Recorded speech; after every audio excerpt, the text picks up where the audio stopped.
마태복음 13장 51절, 52절 두 절 말씀 같이 보겠습니다. 우리가 같이 한 목소리로 봉독하겠습니다.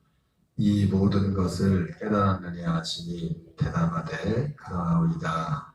예수께서 이르시되 그러므로 천국에 지나던 서기관마다 마치 새것과 옛것을 그 곳간에서 내오는 집주인과 같으니라. 아멘. 오늘 말씀은 예수님이 이제 씨 뿌리는 비유의 말씀을 모두 마무리하시면서 또 간략하게 제자들에게 하셨던 말씀입니다. 비유의 말씀을 다 하시면서 이 모든 것을 깨달았느냐 예수님이 제자들에게 물었습니다. 여러분 씨 뿌리는 비유의 말씀을 다 깨달으셨어요? 무슨 말씀인지 여러분도 대답을 하셔야지 제자들한테 그래? 그러하오이다 하고서 그 제자들이 대답을 뭐 있어요? 혼례가 있어요? 이렇게 대답을 합니다. 씨 뿌리는 비유 말 그대로 마태복음 13장은 씨 뿌리는 비유였죠. 그래서 처음에 이제 네 종류의 씨 뿌리는 비유에서 네 종류의 밭을, 이 밭은 사람의 마음의 밭을 상징하는 거죠. 그래서 그리고 그 씨는 천국 말씀이라고 되어 있어요. 천국 말씀, 천국 말씀. 그래서 천국 말씀을 마음에 떨어졌는데, 근데 제가 가만히 생각해 보니까 어제 저녁에 말씀드렸던 이 말씀이 천국 말씀이 우리에게 뿌려질 때 길가밭은 그냥 새가 봐서 그냥 씨를 땅에 이 마음의 밭에 들어갈 여지도 없이 그냥 집어서 그냥 가버린 것 그런 상태라고 했죠.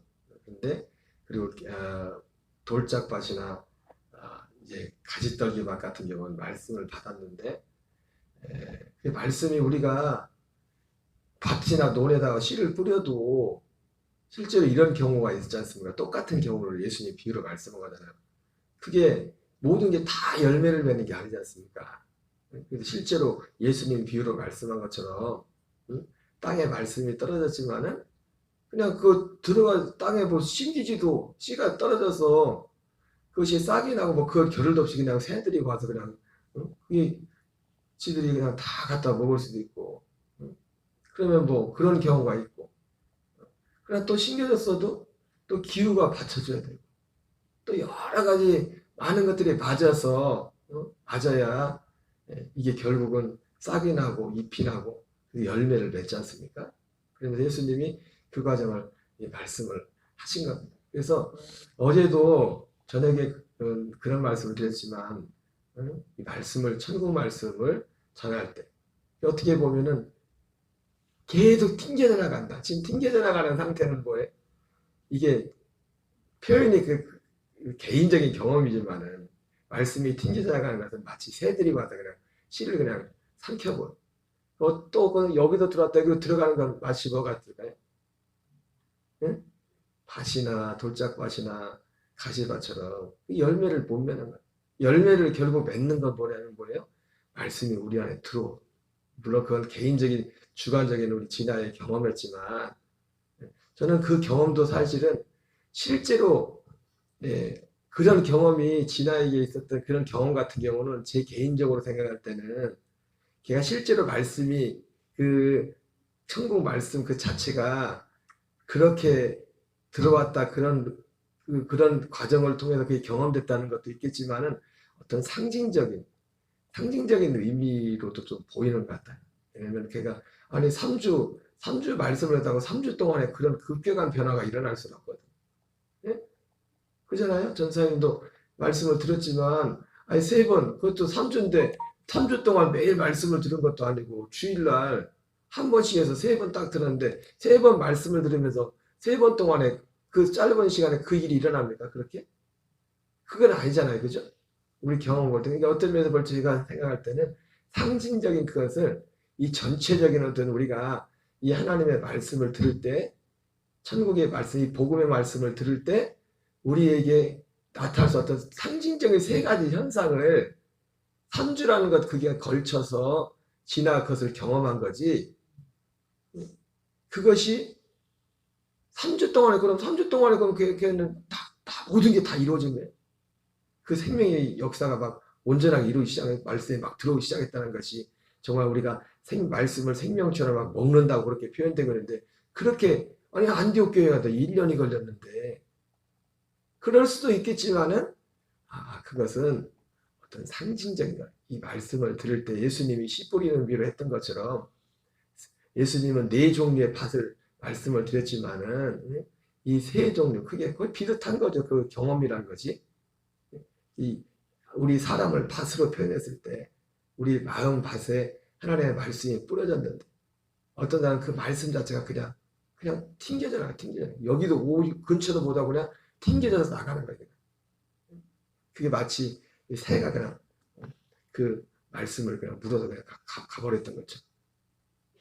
또 하나는 가짓떨기. 이 말씀이 이제 땅에 뿌려져서 싹이 나고 자라야 되는데 땅에 잘 받아서 이걸 땅속에까지 잘 들어가서 이제 자리를 잡았는데 날씨도 받아야 되고 비도 와야 되고 여러분 그래서 처음에 우리가 밭에다 혹시 심으면 여름 같은데 일부러라도 물을 주잖아요. 그제도 얼마 전에도 기차 지나가다 보니까 비가 하도 안 오니까 막 스프링클러가 막 돌아가고 막 불을 뿌려요. 아니 그냥 씨만 뿌려놨다고 해서 그게 자라냐고요.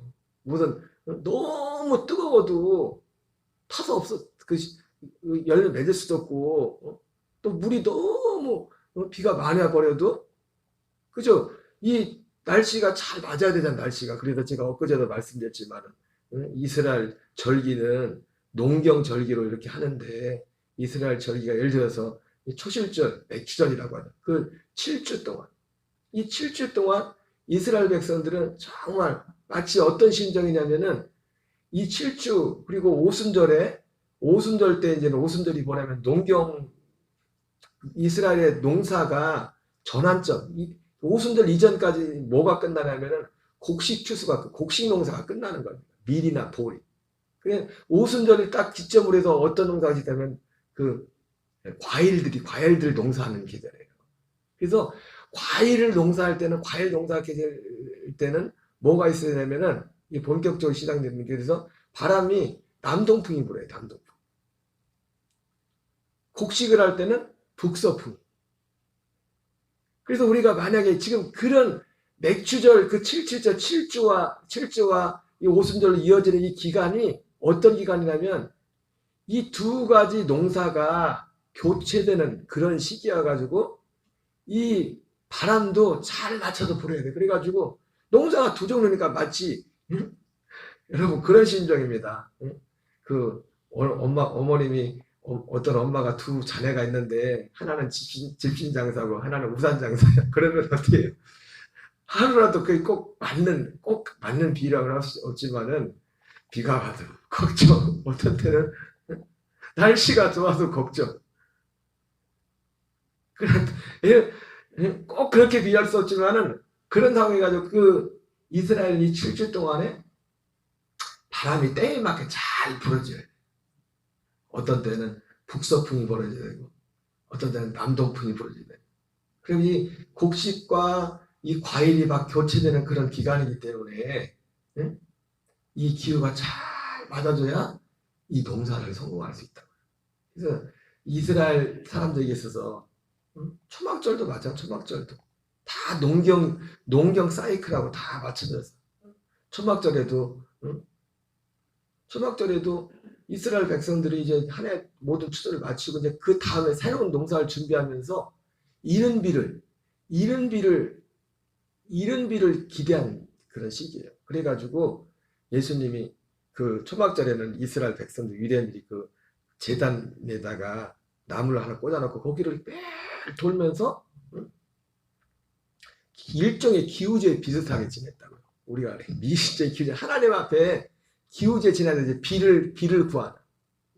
그래서 바로 예수님께서도 요한복음 7장에서도 바로 그때 초막절에 거기서 말씀하신 겁니다. 거기서 기우제의 그 물을 이른 비를 기다리는 그런 갈급한 마음을 그 비가 안 오면 농사가 안 되거든요. 농사를 이제 새로 시작해야 되는데 그 이른 비를 하나님이 주셔야 되는데 그때 예수님이 명절 끝날 명절 끝날 그 마지막 날에 그 명절 끝날에 초막절 그때 한 그 의식이 그거예요. 기우제 비슷한 그렇게 외쳐 이르되 누구든지 목마르거든 내게로 와서 마시라.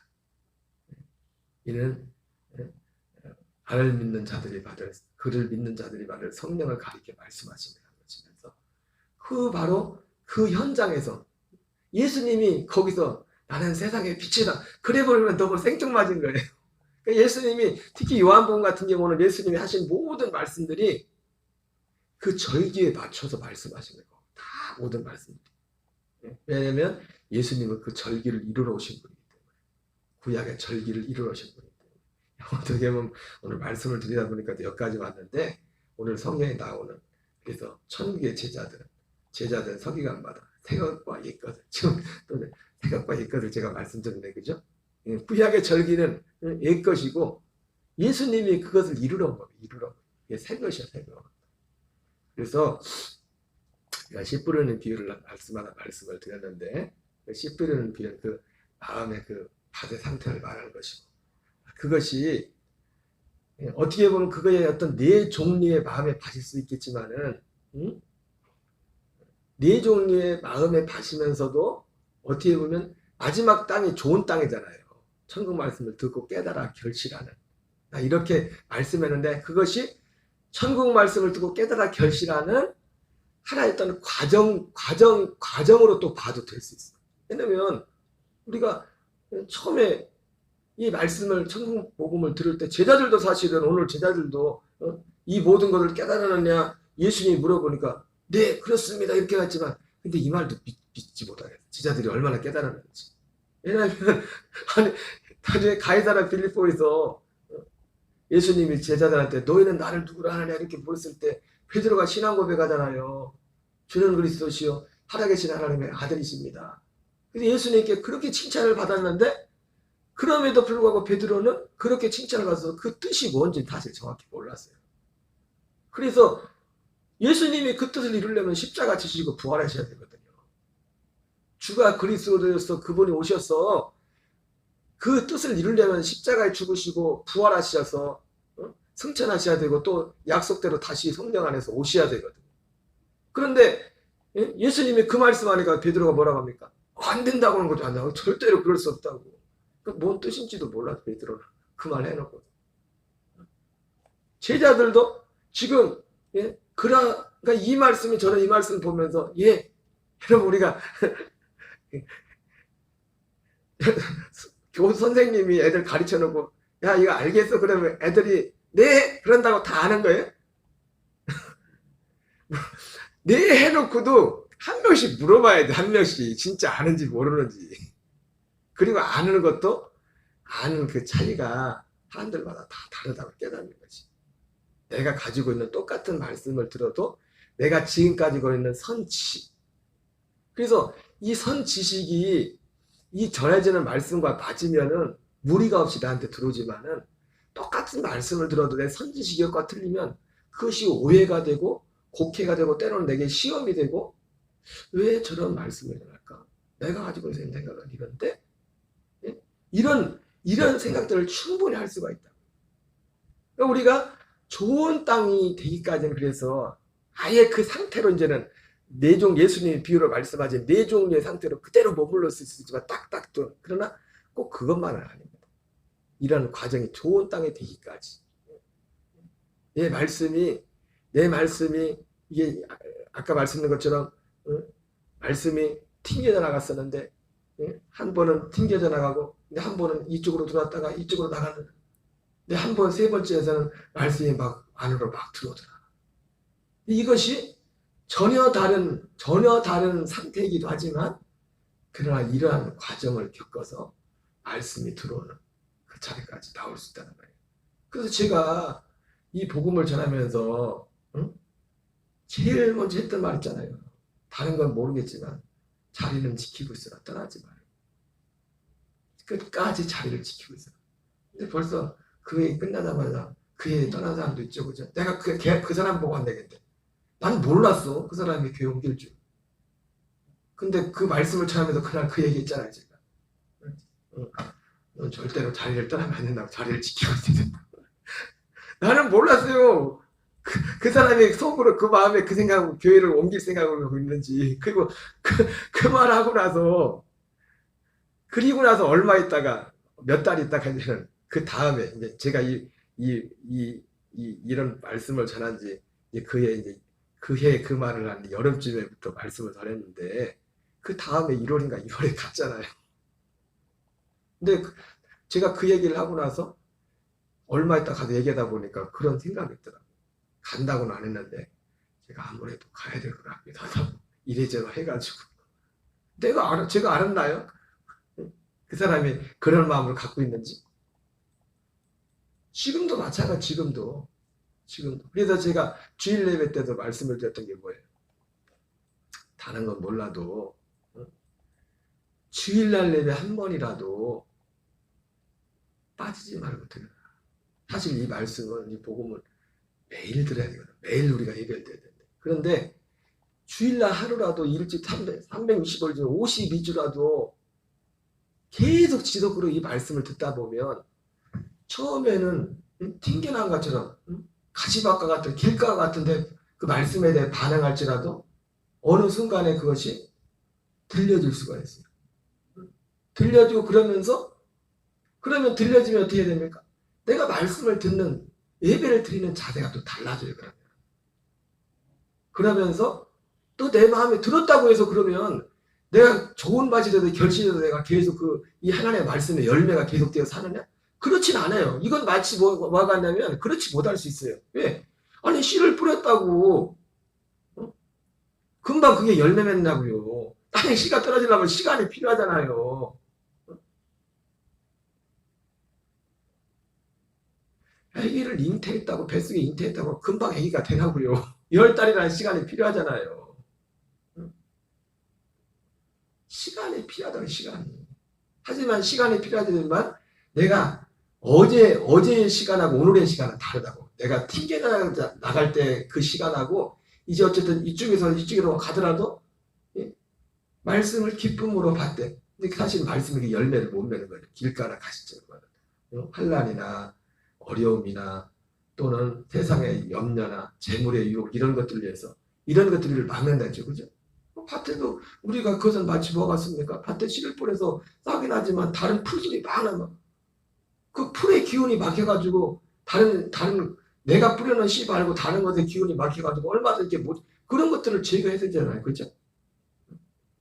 좋은 밭을 기름도 빼줘야 되고 그런 작업들에 좀 물도 때에 맞게 줘야 되고 이걸 해야 되잖아요. 그죠? 그래서 이 씨 뿌리는 비유도 마찬가지로 이것이 그 말씀은 천국의 말씀이고 그 씨는 우리에게 천국의 말씀이 떨어져서 우리가 열매가 되면 어떻게 됩니까?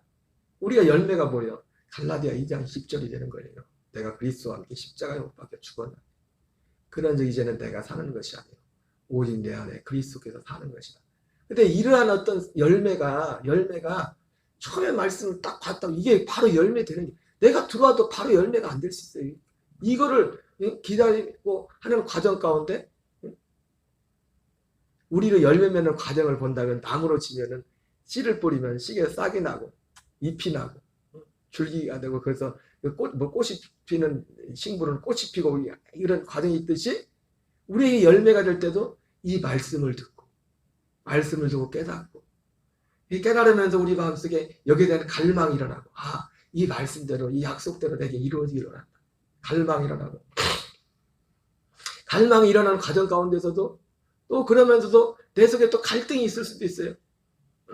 내가 여전히 좋아하는 게 있고 여전히 세상에 미련이 있고 그런 것들이 있는데 그러면서도 그런 갈등 가운데서도 어느 시점에서 진짜 예수 그리스도와 함께 내가 십자가에 못 박혀 내 옛사람을 세상의 것을 예수님의 십자가에 못 박는 그런 결정을 하게 되고 결단을 하게 되고 그런 가운데 실제로 우리 마음에 우리 옛사람이 예수님과 함께 죽는 그 죽음이 임하는 그 죽음이고 그 죽음의 통과 후에 하나님의 약속되신 아들 그리스도 두 번째 나타나는 그리스도. 제가 사실은 이 본문을 보면서 어제 저녁에 설교했던 설교 내용 가운데 혹시 몰라 사실 물어봐야 돼. 아까 말했던 것처럼 네 선생님 알아요 대답을 해도 물어봐야 돼. 진짜 아는지. 이 제일 오해될 수 있는 부분이 뭐냐면 두 번째 나타나는 그리스도. 두 번째 나타나는 그리스도가 아니 두 번째 나타나는 그리스도를 우리는 지금까지 선입관은 뭐가 있어요? 예수님의 재림을 말씀해. 재림. 예수님이 재림이 아니랬죠. 두 번째 나타난 그리스도는 누가복음 17장에 치면은 하나님 나라는 볼 수 있게 임하는 것이 아니라 또 여기 있다 저기 있다 하지도 못하니 하나님 나라는 너희 안에 있느냐. 예수님이 말씀했잖아요. 하나님의 나라가 우리 안에 임한다고. 그 하나님의 나라가 두 번째 나타난 그리스도. 그래서 볼 수 있는 게 아니에요. 예수님의 재림은 볼 수 있게 오시는다. 볼 수 있게. 모든 사람이 그를 찌른 자도 볼 것이고 모든 사람들이 특히 예수님을 안 믿는 사람 찌른 자들은 통곡하는데 보니까 실제로 우리의 육안으로 예수님이 재림할 때 사도행전 1장에서 천사들이 갈릴리 사람들아 뭘 이렇게 뻔히 쳐다보고 있냐. 하늘로 올라가신 이 예수님은 올라가신 모습 그대로 올 것이다. 올라가는 걸 제자들이 봤잖아요. 눈으로 실제로. 그대로 실제로 그 눈으로 본다. 그런데 두 번째 나타나시는 그리스도는 육신의 눈으로 볼 수 있는 게 아니에요. 볼 수 있게 오시는 게 아니라. 그러나 이 약속 안에서 이 믿는 자들, 이 천국 말씀을 듣고 우리 안에서 이 씨가 떨어져서 마치 열매 맺고 자라는 과정을 거치듯이 이건 눈에 보이는 거죠. 눈에 보이는 거지만은 왜 식물이고 물질이기 때문에. 그러나 이 하나님의 나라는 눈으로 볼 수 없어요. 그러나 실제 눈으로 볼 수 없지만 바람이 눈으로 볼 수 없지만 바람이 분명히 있잖아요. 바람이 불면 우리가 알잖아요. 그런 것처럼 하나님의 나라가 그렇게 임하는 것이고 하나님의 나라 우리가 말하는 우리가 죄사함 예수님의 피로 죄사함 받는 것도 어디에서? 그 하나님의 나라에서 하나님 나라에 우리 영이 들어가야 죄사함을 받는다고 골로새서 1장 13절 14절에 말하잖아요. 그가 우리를 흑암의 권세에서 건져내사 그의 사랑의 아들의 나라로 옮기셨습니다. 그 사랑의 아들의 나라가 하나님의 나라는 볼 수 있게 임하는 것이 아니고 또 볼 수 있게 임하지 않는 보이지 않게 임하는 여기 있다 저기 있다가 우리 안에 임하는 그 하나님의 나라를 말하는 거예요. 그 하나님의 나라가 뭐예요? 히브리서 9장 28절에 말씀했던 두 번째 나타나시는 그리스도. 그분이 하나님의 나라라고. 그래서 골로새서 1장 13절 14절에도 뭐라고 했어요? 그가 우리를 흑암의 권세에서 건져내었다. 그의 사랑의 아들의 나라로 옮기셨습니다. 그 사랑의 아들의 나라를 뭐라고 했습니까? 그 아들이라고 했잖아요. 그 아들. 그 사랑의 아들의 나라가 바로 그 아들이라고. 육체로 오신 예수님 말고 죽으시고 부활하고 승천하셨다가 요한복음 14장에 내가 다시 올게. 내가 너희의 거처가 되어서 그 거처는 어떤 우리 육신이 거하는 거처가 아니잖아요. 우리 영이 거한 그 거처가 돼서 내가 다시 올게. 그래서 뭐라고요? 요한복음 14장도 재림이 아니잖아요. 그래서 왜? 내가 조금 있으면 내가 나를 보지 못할 것이 조금 있으면 너희가 나를 다시 보리라 그러잖아요. 조금 있으면. 재림이 아니라고요. 보이지 않는. 그래서 그 안에 들어가야. 우리 육신이 들어가는 게 아닙니다. 우리의 영이 그 안으로 주님이 우리를 그 흑암의 권세에서 사랑의 나라로 옮기신다는 건 우리 영을 거기로 옮기는 거예요. 거기로 우리 영을 옮기셔서 거기서 우리 영혼의 영원한 성량을 이루고 거기 예수님의 피가 거기 우리의 죄를 갈보리에서 흘리신 그 피가 그 피를 가지고 예수님이 육체로 오셨을 땐 제물이 되셨지만 제가 이 부분도 자주 말했는데 어제 말씀을 전하고 나서 오늘 권사님 말씀하시는데 여기에 대해서 확실히 이해를 못 하셨더라. 그래서 마치 내가 처음 한 것처럼, 그렇게 처음 들으신 것처럼 어제 그렇게 말씀하시는 거예요. 갈보리에서 예수님이 십자가에 피를 흘렸지만 그 피를 가지고 예수님이 부활하시고 승천하셔서 육체로 오셨을 때는 예수님이 제물이었었죠. 그죠? 여러분, 구약시대에 지금 그러니까 제가 보세요. 예수께서 이르시되 그러므로 천국의 제자들은 서기관마다 마치 새것과 옛것을 그 곳간에서 내오는, 제가 지금 새것과 옛것을 곳간에서 지금 배우고 있는 거예요. 지금 새것과 옛것을. 구약시대에도 죄사함을 받으려면, 특히 히브리서 같은 경우는 이 죄사함에 대해서 가르칠 때 뭘 가지고 가르치냐면 레위기 16장에 나오는 대속죄를 가지고 그대로 가르친다고요. 대속죄. 1년에 한 번씩 대속죄일에 모든 사람의 죄를 사함받는 그 의식을 하지 않습니까? 대속죄일에. 그때 대속죄일에 많은 것들이 필요하지만 그 대속죄일 때는 보통 다른 때와 다르게 뭐냐면 제사장도 아무 때나 성전이 있지만 마당이 있고 성소가 있지 않습니까? 그 마당에 번제단이 있고 물두멍이 있고 성소에는 떡상이 있고 향단이 있고 등대가 있고 향단이 있고, 그리고 커튼을 치고 넘어가면 그 성소 중에서도 지성소가 있죠. 거기에 법궤가 있어요. 그래서 대속죄일에는 그 백성의 죄를 속죄하려면 대제사장도 아무 때나 못 들어갑니다. 1년에 그날만 들어가요. 그날만 들어가는데 그날 한 3-4번 들어가죠. 3-4번. 처음에는 왜 들어가냐? 예? 향을 피워가서 향을. 왜냐하면 너무 두려운 자리이기 때문에 하나님을 볼 일도 없지만 두려워가지고 향을 딱 피워놓고서 처음에 들어가서. 그리고 2번째 들어갈 때는 속죄도 누구예요? 자기 죄를 위해서 속죄를 합니다. 그 다음에는 백성의 죄를 위해서 속죄하라 피를 뿌리가 들어가요. 여기서 중요한 건 뭐예요? 그 속죄를, 그래서 여기서 필요한 게 뭐냐면 죄사함을 받으려면 대속죄에서 제물이 있어야 되고, 제사장도 필요하고 반드시 대제사장이 있어요. 대제사장. 예, 대제사장만 그 성소에 들어가거든요. 제사장도 못 들어가요. 제사장 중에서 할 수 있는 건 뭐냐면, 제일 가까이 갈 수 있는 게 뭐냐면 분향한 향단, 이거 떡 같은 거 가는 거, 그 성소 중에서 일반성 거기까지밖에 못 들어가요. 그것도 아무나 못 들어가. 제비뽑기 해가지고 당첨돼야 돼. 평생에. 그래서 제사장들의 꿈은 어디냐면 지동도 가장 가까이까지 갈 수 있는 게 제사장들의 어떤 일이에요? 이 떡을 갈거나 이 분향하는. 그래서 이 새 요한의 아버지 사가랴가 제사장했잖아요. 그래서 그거 하나 들어갔었다고요. 그거랑 갔다 가지고 뭔 얘기를 해줬는데 벙어리가 돼가지고 아무 말도 못하고 못하고 있으니까 사람들이 뭘 봤나봐 그랬잖아요. 거기에 들어가야 돼요. 거기에.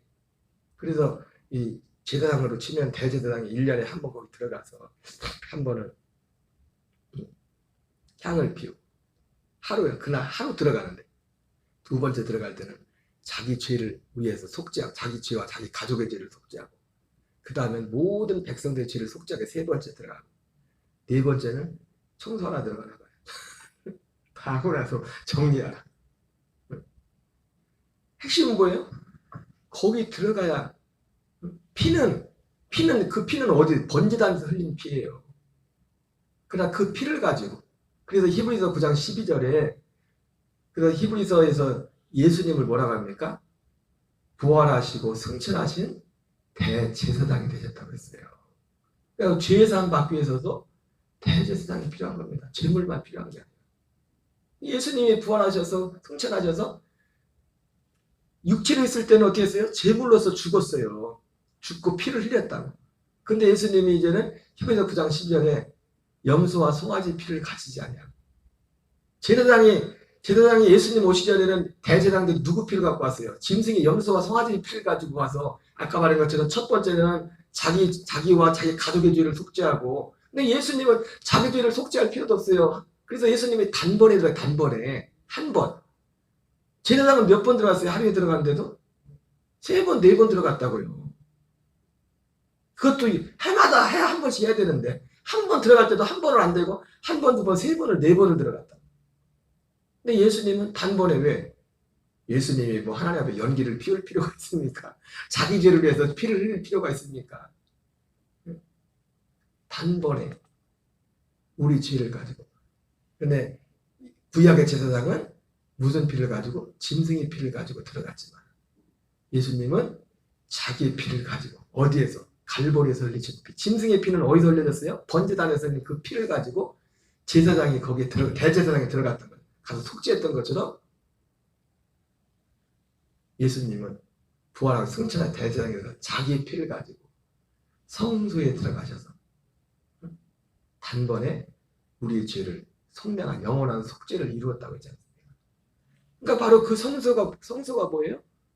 두 번째 나타나시는 그리스도 안에 우리 영을 거기로 옮겨서 거기서 우리 영혼의 죄를 속량한다고요. 영혼의 속량. 그래서 반드시 예수 그리스도와 함께 십자가에 못 박혔나니. 내가 예수님과 함께 십자가에 못 박힌 후에 십자가에 못 박힌 옛사람의 장사 지낸 후에 우리 옛사람은 심판받는 겁니다. 우리 육체는 심판을 받고 주님과 함께 우리 영은 그 나라로 그 아들의 나라로 옮겨서 거기서 성량을 받는 겁니다. 우리 영의 죄사함을 받는 거예요. 죄사함.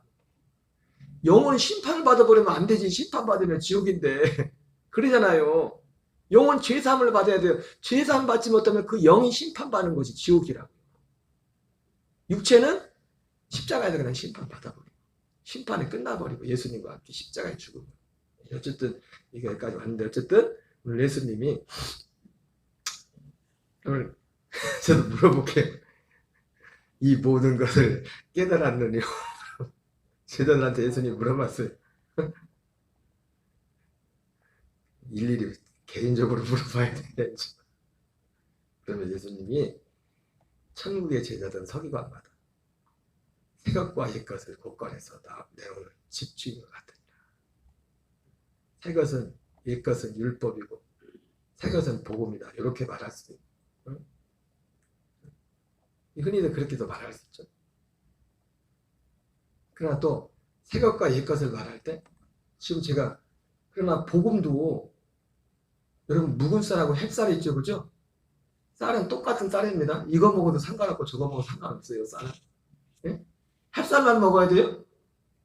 묵은 쌀 먹어도 상관없잖아요. 그런 면에서 볼 때 그런 복음은 율법 이전부터 있었잖아요.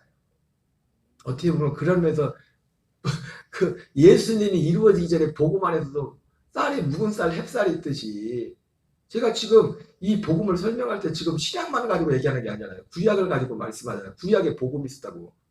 복음이 심지어 언제 있었어요? 창세전부터 주님이 계획하셨던 게 복음이라 했잖아요. 묵었던 거. 오랫동안 묵었던 것을 주님이 오셔서 이걸 실제로 이루는 거예요. 그런 면에서도 옛것과 새것이라. 물론 이건 2차적인 면이 되겠지만 어쨌든 한날도 이 진리 안에서 승리하는 저와 여러분 되시기 바랍니다. 주기도문을 마치겠습니다.